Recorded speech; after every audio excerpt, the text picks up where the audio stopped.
Assalamualaikum warahmatullahi wabarakatuh. Puji syukur kita panjatkan atas kehadirat Tuhan Yang Maha Esa, atas berkat, rahmat, dan hidayahnya kita masih sempat berkumpul walau hanya via daring. Salawat dan salam tak lupa pula kita kirimkan kepada baginda Nabi Muhammad Sallallahu Alaihi Wasallam, Nabi yang menjadi suri tauladan untuk kita semua. Waalaikumsalam warahmatullahi. Baiklah, terima kasih. Sebelumnya kami dari kelompok 6 berjumlah 10 orang, kami akan mempresentasikan materi tentang senyawa pengganggu endokrin. Kepada pemateri pertama, Saudara Afifah Nurfadila, saya persilahkan.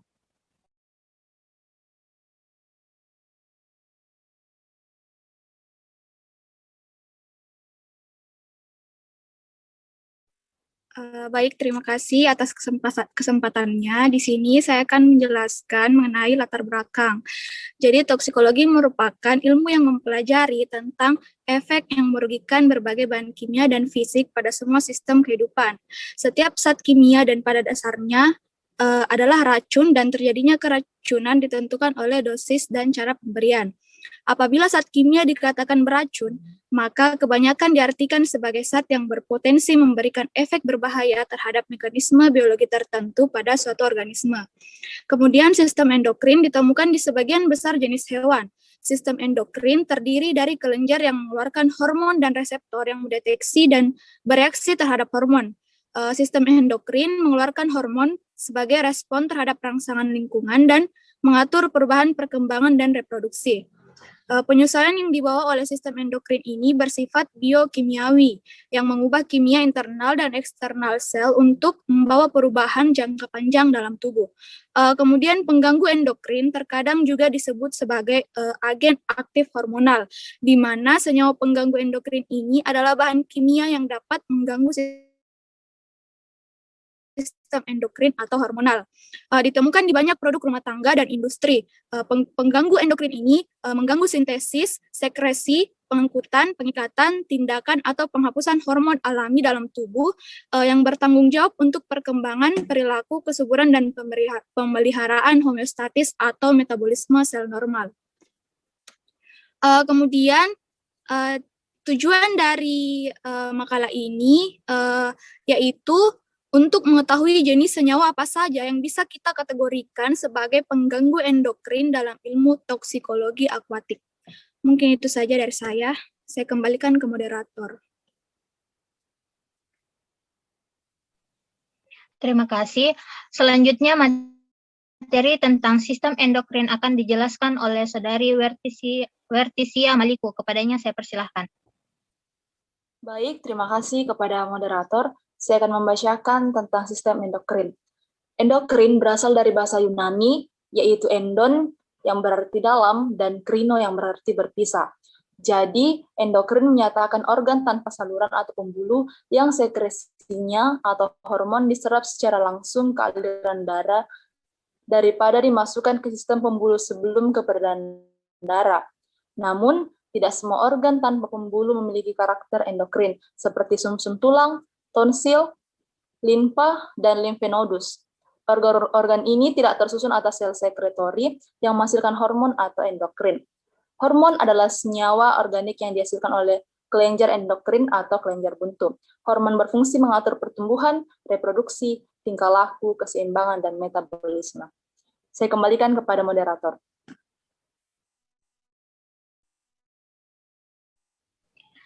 Saudari Relis Gabriel Sihaloho, kepadanya saya persilahkan.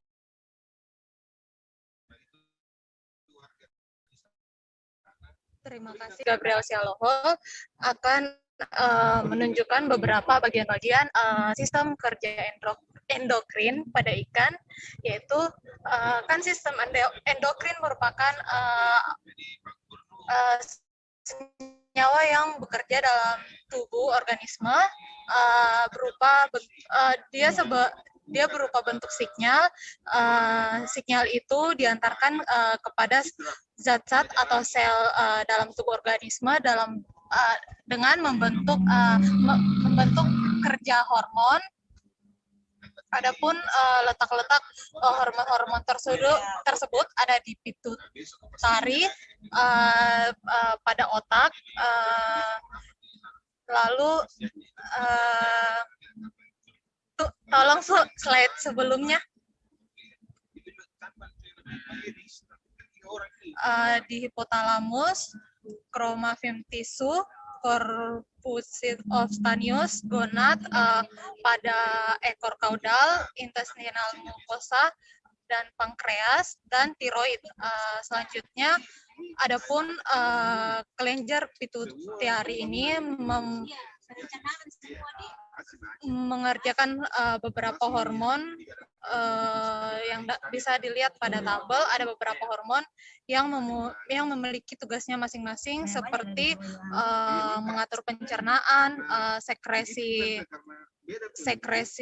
proses sekresi dalam tubuh ikan, proses osmoregulasi, dan pembentukan pematangan gonad. Iya.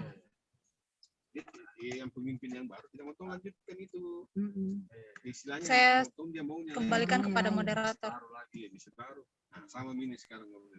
Ya, terima kasih. Kemudian contoh gangguan pada sistem endokrin akan dijelaskan oleh Saudari Lorencia Puspita. Kepadanya saya persilahkan. Terima kasih. Saya Lorencia Puspita. Di sini saya akan menjelaskan beberapa contoh dari gangguan pada sistem endokrin. Yang pertama yaitu pada moluska. Yang menyerang yaitu tributiltin dan DDE yang berdampak pada mendorong proses metabolik maskulinisasi. Nah, yang kedua itu contohnya itu pada ikan Catostomus commersoni yang menyerangnya itu seperti limbah pabrik kertas. Nah, hal ini yang dapat berdampak pada kematangan gonad tertunda, ukuran dan perkembangan gonad menurun, perubahan konsentrasi steroid. Nah, yang ketiga yaitu contohnya pada ikan trout atau Salmo gairneri yang menyerangnya itu seperti limbah buangan kota yang mengandung alki, fenol, dan estrogen. Nah, dampaknya yaitu dapat berdampak pada feminisasi dan produksi fitologenin pada ikan jantan. Contoh ketiga yaitu pada katak, yang menyerang itu seperti estrogen yang berdampak pada imprinting jenis kelamin. Hal ini terjadi pada 100% betina. Yang kelima itu contohnya lagi pada buaya, yang menyerangnya itu seperti pestisida dan estrogen. Hal ini berdampak pada perubahan jenis kelamin, malformasi gonad, dan perubahan konsentrasi steroid. Nah, contoh yang keenam itu yaitu pada paus beluga. Nah, contoh yang menyerangnya itu seperti logam berat dan organoklorin. Hal ini dapat berdampak pada gangguan reproduksi, tumor, dan dapat menyebabkan imunosupresi. Mungkin itu dari saya kembalikan kepada moderator. Terima kasih. Selanjutnya itu contoh mekanisme EDC akan dibawakan oleh Saudari Ummul Ahira. Kepadanya saya persilahkan. Baik, terima kasih, moderator. Saya akan lanjutkan. Diketahui bahwa senyawa pengganggu endokrin mampu bereaksi dengan beberapa target pada organisme dari hasil-hasil penelitian. EDC bereaksi pada beberapa tahapan dalam sintesis, sekresi, lokasi aksi, dan metabolisme hormon. Adapun beberapa contoh mekanisme yang akan dijelaskan sebagai berikut. Yang pertama itu efek EDC melalui reseptor, di mana senyawa sinobiotik dapat memberikan dampak pada tingkat reseptor melalui beberapa mekanisme di luar interaksi klasik antara reseptor dan ligand, di mana spesies yang mengikat pada ion logam, misalnya nitril laktat dan CN+, dan membentuk kompleks ion, di mana hal ini termasuk dampak diferensial. pada beberapa jenis reseptor atau sebagai dampak langsung pada beberapa signal intraseluler yang akan secara langsung mempengaruhi aksi hormon pada jaringan target, di mana senyawa asing dapat bereaksi pada sistem endokrin dengan jalan mempengaruhi transkripsi dan aliran signal, serta tanpa mediasi reseptor. Contohnya genistein yang merupakan reseptor lemah bagi strogen, namun mampu memodulasi aktivitas tirosin, kinase, dan DNA topoisomerase. Yang kedua itu efek edisi pada sintesis hormon dan metabolisme, di mana suatu senyawa dapat merubah konsentrasi hormon endogenes penting melalui induks atau hambatan terhadap aktivitas enzim-enzim biosintesis atau metabolisme.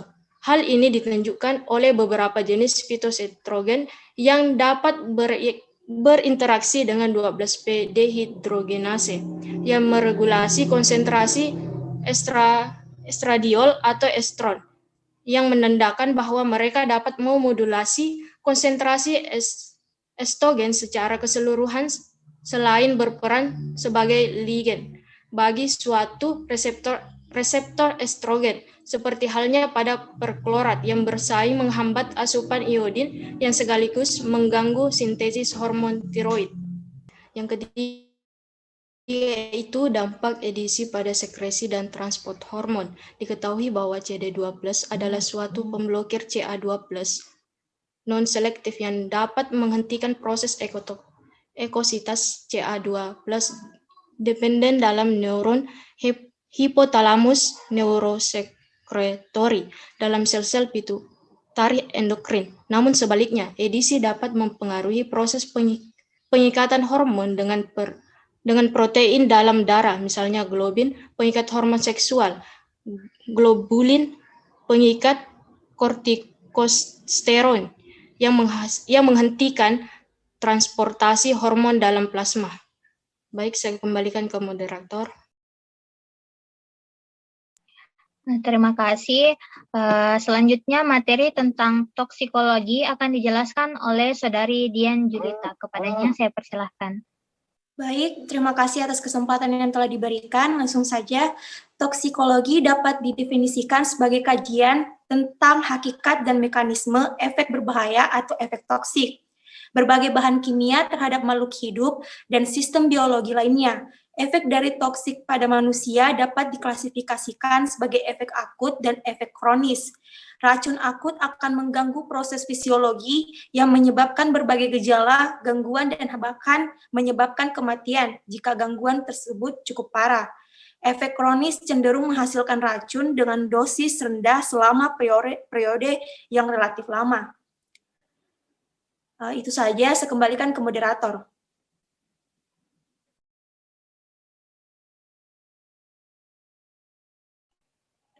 Terima kasih, Kak.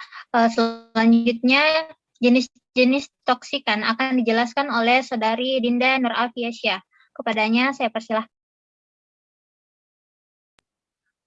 Terima kasih kepada moderator. Di sini saya akan menjelaskan jenis-jenis toksikan, yaitu polutan. Polutan dapat dibedakan berdasarkan senyawanya, wujudnya, sifatnya, serta sumber pencemarannya. Di sini saya akan menjelaskan berdasarkan senyawanya dan juga wujudnya. Berdasarkan senyawanya, polutan dapat dibedakan menjadi 3, yakni polutan fisik, polutan kimia, dan polutan biologis. Polutan fisik merupakan polutan yang ada yang dalam bentuk fisiknya dapat mencemari lingkungan, seperti pecahan kaca, sampah plastik, botol, karet, ban, besi tua, dan lain-lain. Polutan kimiawi merupakan polutan berbentuk senyawa kimia, baik senyawa sintetis maupun senyawa alami, yang dalam konsentrasi tertentu menimbulkan pencemaran, seperti gas karbon monoksida, logam timbal, pestisida, logam merkuri, dan gas karbon dioksida. Polutan biologis merupakan polutan berbentuk makhluk hidup yang menimbulkan pencemaran seperti mikroorganisme, bakteri, misalnya E. coli, entamoeba, dan lain-lainnya. Kemudian berdasarkan wujudnya itu, Polutan dibedakan menjadi polutan padat, polutan cair, dan polutan gas. Polutan padat berupa zat atau bahan padat yang dapat menyebabkan pencemaran seperti lumpur padat, debu, asap, sampah plastik, botol, kaca, hingga makhluk hidup seperti bakteri, jamur, dan virus. Polutan cair adalah zat atau bahan cair seperti tumpahan minyak dari kapal tanker, zat-zat kimia cair, dan lainnya, serta polutan gas berupa zat atau bahan gas seperti karbon monoksida, belerang dioksida, oksida nitrogen, dan lain-lainnya. Kemudian berdasarkan sifatnya, polutan terbagi menjadi dua, yakni polutan biodegradable dan polutan non-biodegradable. Polutan biodegradable adalah jenis polutan yang dapat diuraikan oleh proses alamiah, seperti kertas, kayu, dedaunan, sisa makanan, bangkai makhluk hidup, dan bahan organik lainnya. Sedangkan polutan non-biodegradable bersifat tidak dapat diuraikan oleh proses alamiah, sehingga tetap ada pada lingkungan dalam jangka waktu yang lama, seperti pecahan kaca, kaleng, logam bekas, residu radioaktif, dan lain-lainnya. Mungkin itu saja, saya kembalikan kepada moderator. Terima kasih. Selanjutnya jenis-jenis toksikan berdasarkan sumber pencemarannya akan dijelaskan oleh Saudari Esther Aprilda Sihombing. Kepadanya saya persilahkan. Baik, selanjutnya saya akan menjelaskan berdasarkan sumber pencemar. Berdasarkan dari sumber pencemarnya, polutan dibedakan menjadi dua, yakni polutan bersumber dari domestik dan yang bersumber dari industri. Polutan domestik berasal dari kegiatan sehari-hari pemukiman penduduk dan pasar yang meliputi sisa buangan manusia, limbah deterjen dan sabun, sisa bahan makanan dan pembungkus makanan, serta sisa kegiatan pertanian dan peternakan. Sedangkan polutan industri merupakan bahan sisa atau bahan buangan dari hasil samping suatu proses perindustrian, seperti pada lumpur padat, abu, asap dari cerobong pabrik, sisa sarung tangan dan masker, minyak, bahan-bahan kimia, bahan radioaktif, dan sebagainya. Saya kembalikan kepada moderator. Baik, saya mengambil alih. Saya persilahkan. Jadi, kesimpulannya yaitu toksikologi merupakan ilmu yang mempelajari tentang efek merugikan berbagai bahan kimia dan fisik pada semua sistem kehidupan. Adapun faktor-faktor yang mempengaruhi tingkat keracunan toksik terhadap tubuh yaitu faktor biotik dan faktor abiotik. Endokrin menyatakan organ tanpa saluran pembuluh dan sekresinya atau hormon diserap secara langsung ke aliran darah daripada dimasukkan ke sistem pembuluh sebelum ke peredaran darah. Beberapa contoh gangguan pada sistem endokrin yakni moluska, ikan Scatostomus camersoni, ikan trout atau Salmo gardneri, Catax atau Xenopus leavis, buaya atau alligator mississippiensis, dan paus paluga atau Delphinthesus leucas. Itulah tadi pemaparan materi tentang senyawa pengganggu endokrin. Kurang lebihnya mohon dimaafkan.